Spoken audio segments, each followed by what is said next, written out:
All right, what's up, ladies and gentlemen? So in this video, what I want to do is tackle a easy, a medium, a hard, solving a quadratic using the quadratic formula. Now, and to coincide with the easy, medium, hard, I'm actually going to do a quadratic that has one solution, two solutions, as well as no solution. So there's not really relationship back and forth if it's just because it's one solution that's easy, but I did want to make sure I had that differentiation here in all three of the examples. So therefore you can kind of follow along, like when does a quadratic have one, two, or no solutions?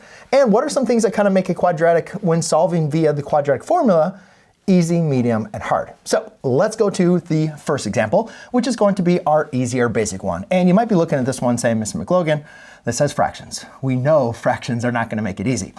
And thankfully, when we are solving a quadratic equation, one of the easiest things we can do is get rid of the fractions initially, because if I were to multiply this equation, everything by 2, I would get rid of the fraction here. I'd just be left with an x squared minus 6x plus 9 equals 0, because again, multiplying everything by 2. And you could actually solve it that way as well. However, I'm a big proponent of knowing our fractions. And I don't want us just to look at fractions and assume that they're now going to be a hard problem. So let's actually go through the problem as it is, even though I'm a big proponent a lot of times of when you have messy problems, trying to simplify them to make it a lot easier for you. But trust me, this one will still be rather basic, even though it has some fractions.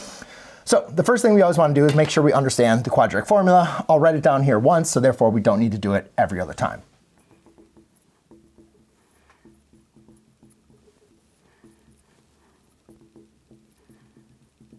Okay, now I wrote down the quadratic formula as well as I wrote down the standard form of the equation because of a quadratic. Because when you're trying to solve a quadratic equation using the quadratic formula, you have to make sure it is in this form.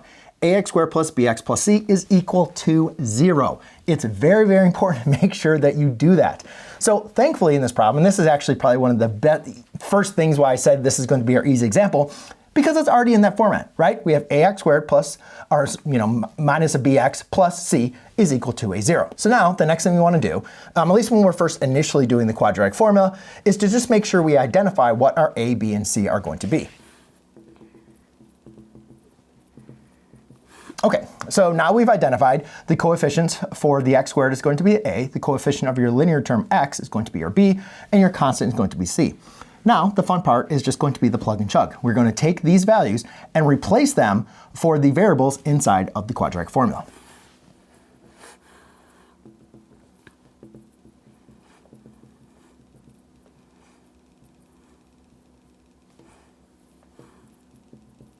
Okay, now notice this thing that I did here. It said opposite of b. I never said negative b, right? A lot of students will read this as x equals negative b. No. It reads x equals opposite of b. So therefore, if your b is negative, you got to make sure your b here is going to be positive. If you had a positive b, then right there, it would be negative. In this case, you can see that I put parentheses around there, because if you were to type this into your calculator and you type in a negative 3 squared, it's going to give you a negative 9, because what it's doing is it's squaring the 3 and then multiplying by negative 1. In this case, we're always taking this value and we're multiplying by itself. So negative 3 squared is going to be a positive 9. So let's go and do a little bit of cleanup work. Here I have 4 times 1/2 times 9/2. And you might be confused on that part, but again, if you just notice a multiplication like 4 times 3 times 5, it doesn't matter the order that you multiply them. So what I'm going to do is I'm just going to multiply these first two numbers first. 4 times 1/2 is like the same thing as 4 divided by 2, which is what? It's just going to be a 2, right? Same thing. 2 times 1/2 is like 2 being divided by 2, which is just going to be equal to 1.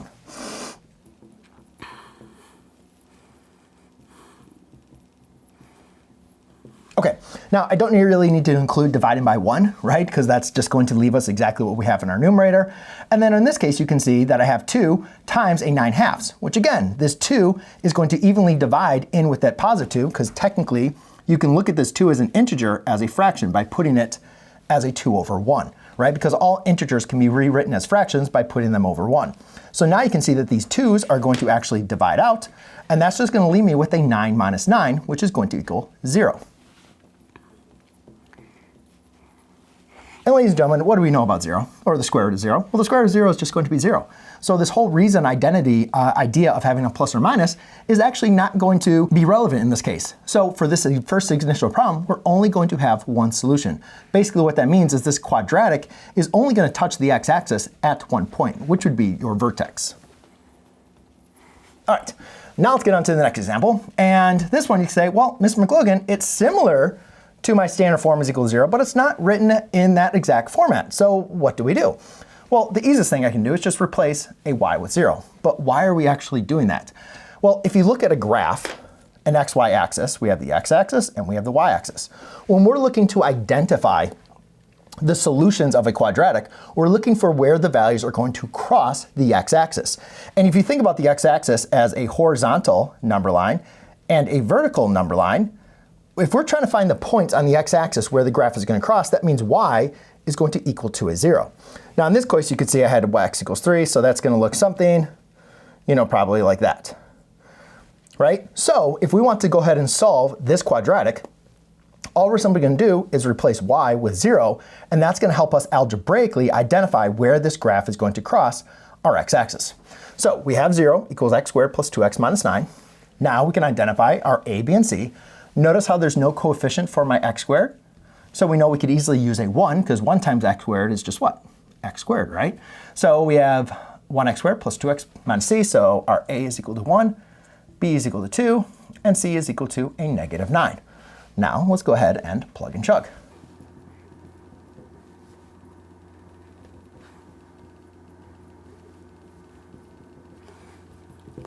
All right, so in this case, we have negative 2, right, because it's the opposite, plus or minus. Here, I always like putting parentheses here. So that's going to be a 2 squared. So what I'm going to do is I'm going to, thankfully I can multiply this rather quickly. Like negative 4 times 1 is a negative 4. Negative 4 times negative 4 is going to be a positive 36. So let's see. Okay, actually, I'll just do the math here. So we have so let's go. 2 squared is 4, minus a negative. Negative 4 times negative 9 is going to be a positive 36. 36 plus 4 is going to be a 40, and therefore that's going to be all over 2. That's why this one's the fun one. And the reason why this one's a little bit more advanced here is because we have a radical, right? And within this radical, it's not, you could always leave the answer, but typically your teacher, if they were like me, they'd say make sure you simplify your solution, right? And we can further simplify this radical using our square numbers. Now what we want to think about is when we're trying to simplify a radical, we know we can't take the square root of 40. I know I can take the square root of 36, right? That's going to be 6. I know I can take the square root of 49. That's going to be 7. What is the largest number that evenly divides into 40 that I can break up the square root of 40? Run out of room here, but I think you would agree I could break up 40 into 4 times 10. That is going to be my largest radical my largest square number that evenly divides into 40. Actually, let's break that up. So if I had this broke up into 4 times 10, right, that's equal to 40. I can take the square root of 4, which is going to be a 2. I cannot further simplify the square root of 10, so I'm just going to leave it like that. So I have negative 2 plus or minus a 2 square root of 10 all over a 2. Now, in this case, what we could do is, since I have a negative 2 plus or minus 2 square root of 10, I have irrational solutions, right? That's going to be really hard for me to be able to graph. But one thing that's important is this 2 is being divided by both terms. Think of it like the distributive property for division. This 2 divides into both terms. So if I want to find this as my most simplified solution, I could write this as x equals a negative 1 plus or minus a square root of 10. Because 2 divided by negative 2 is negative 1. 2 divided by 2 is going to be 1, which I don't need to write in that case. Now this one's a little bit more harder to be able to justify where exactly that's going to be, but you can see it's definitely going to, it's definitely going to cross at 2 different points. And that would just be a rough example. Again, I didn't even do the approximation here, but you can see here how that quadratic crosses at 2 points. All right, let's get to the last one. So this would be my hard example. And a lot of times students will go through the quadratic formula, and one thing they'll do is they'll forget to put it into this format. They forget to set it equal to 0. This is why, ladies and gentlemen, it's so important, because your A is equal to 2, your B is equal to 6, but your C is not equal to a negative 5. You have to make sure you put it in the correct format. AX squared plus BX plus C is equal to 0. So what we need to do is add a 5 to both sides.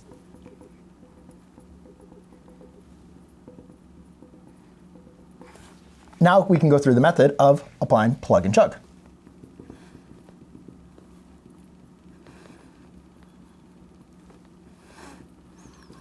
Okay, for the sake of time and for the sake of writing, I will just kind of talk out the operations that I'm applying here. So I have a negative 6 plus or minus. 6 squared is going to be a 36. So let's maybe write that over here. So, or So I have a 36. And then here, let's just multiply from left to right. Negative 4 times 2 is going to be a negative 8. Negative 8 times 5 is going to be a negative 40. So technically, this is going to be a negative 40. 36 minus 40 is going to be a negative 4. 2 times 2 is equal to 4 here. So I have x equals a negative 6 plus or minus a square root of negative 4 divided by 4.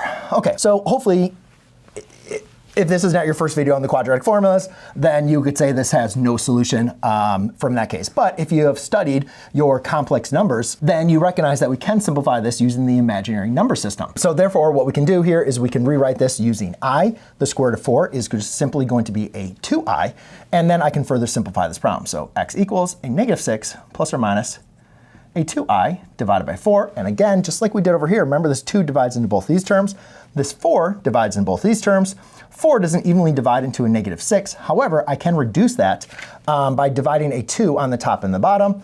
And so therefore, x equals a negative 3/2 plus or minus. Same thing over here. 4 does not evenly divide into 2, but I can reduce that as a 1/2 I. And therefore, this problem would look something like this, where you're going to have a parabola, but you're going to have your vertex above your x-axis, or it could be below, but shifting down, but it's just not going to intersect the x-axis. So there, ladies and gentlemen, that is a easy, medium, and hard of the quadratic formula.